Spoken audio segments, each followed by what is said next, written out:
સમાનતાના અધિકારમાં અનુચ્છેદ 15 બંધારણનો અનુચ્છેદ 15 એ ધર્મ, જાતિ, જ્ઞાતિ, લિંગ, જન્મસ્થાન કે એમાંના કોઈ પણ કારણે કરાતા ભેદભાવ પર પ્રતિબંધની જોગવાઈ કરે છે. સામાન્ય રીતે વિદ્યાર્થીઓ અનુચ્છેદ 15 આટલું જ યાદ રાખતા હોય છે, પરંતુ 15 ની અંદર 6 જેટલી પેટાખંડો કે પેટા કલમો આવેલી છે. અનુચ્છેદ 15 ની પ્રથમ પેટા કલમ એવું જણાવે છે કે રાજ્ય એના નાગરિક સાથે ધર્મ, જાતિ, જ્ઞાતિ, લિંગ કે જન્મસ્થાન અથવા એમાંના કોઈ પણ કારણે કોઈ પણ પ્રકારનો ભેદભાવ નહીં કરે. અનુચ્છેદ 15 ની પેટા કલમ 2 માં જોગવાઈ કરવામાં આવી છે કે એક નાગરિક પણ બીજા નાગરિક સાથે કે નાગરિક સમૂહ સાથે કોઈ પણ પ્રકારનો ધર્મ, જાતિ, જ્ઞાતિ, લિંગ, જન્મસ્થાન કે એમાંના કોઈ પણ કારણે જાહેર દુકાન, રેસ્ટોરન્ટ, હોટલ કે મનોરંજનના સ્થળે પ્રવેશતા કે પછી રાજ્ય દ્વારા પૂર્ણતઃ પોષિત અથવા અંશતઃ પોષિત અથવા સામાન્ય જનતા માટે ખુલ્લા મુકાયેલા કુવા, સ્નાનાઘાટ, રસ્તા વગેરેના પ્રવેશ ઉપર પ્રતિબંધ લાદી શકશે નહીં અથવા કોઈ પણ પ્રકારનો ભેદભાવ કરી શકશે નહીં. અનુચ્છેદ 15 ની પેટા કલમ 3 કહે છે કે રાજ્ય સ્ત્રીઓ અને બાળકો માટે ખાસ જોગવાઈ કરી શકશે અને આવી ખાસ જોગવાઈ કરતા આ અનુચ્છેદ 15 એને રોકી નહીં શકે. મૂળ બંધારણમાં અનુચ્છેદ 15 માં આ 3 પેટાખંડો હતા, પરંતુ પહેલા બંધારણીય સુધારા 1951 અનુચ્છેદ 15 ની અંદર ચોથી પેટા કલમ ઉમેરવામાં આવે છે. 15(4) માં જોગવાઈ કરવામાં આવી છે કે રાજ્ય અનુસૂચિત જાતિ, અનુસૂચિત જનજાતિ અને સામાજિક શૈક્ષણિક પછાત વર્ગોના ઉત્કર્ષ માટે પણ ખાસ જોગવાઈ કરી શકશે.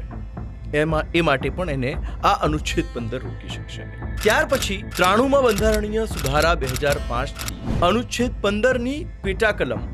5 ઉમેરવામાં આવે છે અને આ અનુચ્છેદ 15 ની પેટા કલમ 5 માં જોગવાઈ કરવામાં આવે છે કે રાજ્ય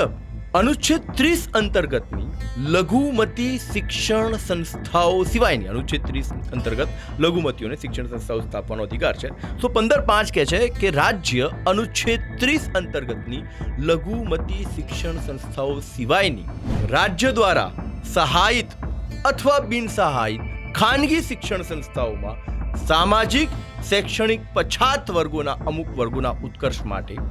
કે અનુસૂચિત જાતિ કે અનુસૂચિત જનજાતિના ઉત્કર્ષ માટે શિક્ષણ સંસ્થામાં પ્રવેશથી સંબંધિત ખાસ જોગવાઈઓ કે કાયદાઓ કરી શકે છે. અનુચ્છેદ 15 ની પેટા કલમ 6 103માં બંધારણીય સુધારા 2019 થી ઉમેરવામાં આવી અને તેમાં પેટા કલમ 6 ની અંદર પણ એ અને બી અંતર્ગત 2 જોગવાઈઓ કરવામાં આવી કે ઇકોનોમિકલી વીકર સેક્શન આર્થિક નબળા વર્ગો. કયા આર્થિક નબળા વર્ગો કે છે આ અનુચ્છેદ 15 માં અગાઉ જે એસસી, બીસી, એસસી, એસટી ની જોગવાઈ કરી એ સિવાયના ઈડબ્લ્યુએસ માટે પણ રાજ્ય ખાસ જોગવાઈ કરી શકે છે. એટલું જ નહીં, આ 15 ની પેટા કલમ 6 ની પેટાખંડ બી ની અંદર